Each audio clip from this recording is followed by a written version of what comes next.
Ah, on n'a pas de loi climat. Ouais. Ah, j'avoue que c'est une demi-surprise au vu du niveau de nos politiciens, de leur difficulté à penser au-dessus de la technique et de leur ego et de leur carrière. Alors bon, on n'a pas de loi climat.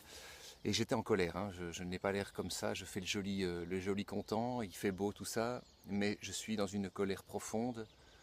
Je procède, ce jour de printemps, 21 mars, à la déclaration unilatérale, mais néanmoins certainement polyverselle ou multiverselle, parce que je ne détiens pas la seule vérité, à une série d'articles à des situations de blocage juridiques, fiscaux, techniques, politiques et bordéliques.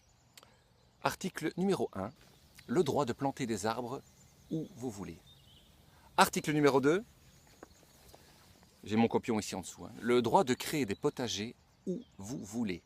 Article numéro 3, le droit de convaincre, et ça c'est particulièrement à l'attention de nos jeunes amis qui défilent dans les rues tous les jeudis, le droit de demander, ou en tout cas d'exiger et de convertir tous des cours techniques ou dénués de sens en des cours de musique, art et toute autre forme de performance artistique, permaculture, innovation sociale, à des cours de finance alternatives, des cours de méditation, de relaxation, de coopération et de gouvernance. Ça va vous occuper. Le droit à cotiser non pas à un fonds de pension, mais à un fonds climatique auquel vous souscrivez et qui ne gérera pas votre petite pension à vous, mais la pension de notre climat, c'est-à-dire dans 20 ans, je ne travaillerai plus, mais j'aimerais quand même avoir un écosystème. Le droit à planter son habitat léger sur toute zone dont le propriétaire est d'accord. Le droit d'échanger des biens, des services, des connaissances qui sont liées à des questions climatiques sans aucune contrainte fiscale, légale ou d'assurance.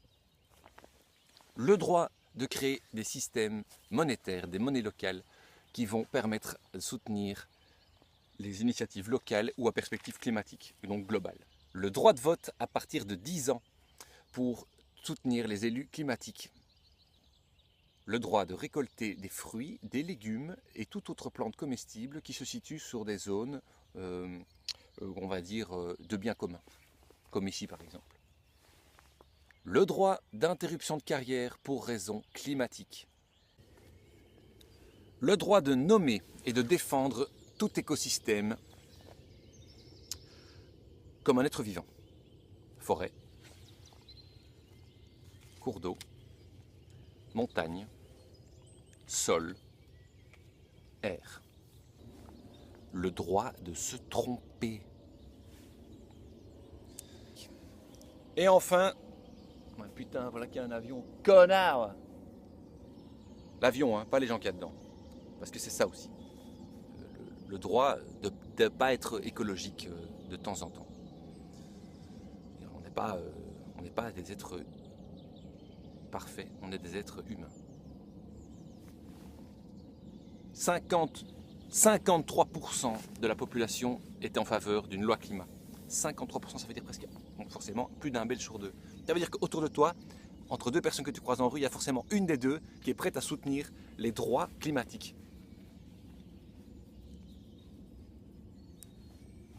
Voilà, c'est tout ce que j'avais à dire.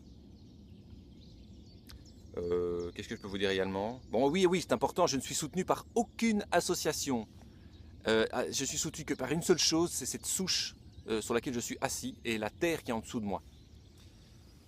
Et elle nous soutient tous en fait, globalement. Jusqu'à un certain point, elle va nous soutenir. Le reste, c'est pas sûr. Bon. Moi, c'est tout, je pense. Voilà. Si vous avez d'autres propositions d'articles de la donc, déclaration multiverselle Brol du droit climatique, n'hésitez pas. Hein, je veux dire, je suis pas la science infuse, moi. J'ai improvisé, juriste climatique. Voilà. Toi aussi deviens juriste climatique.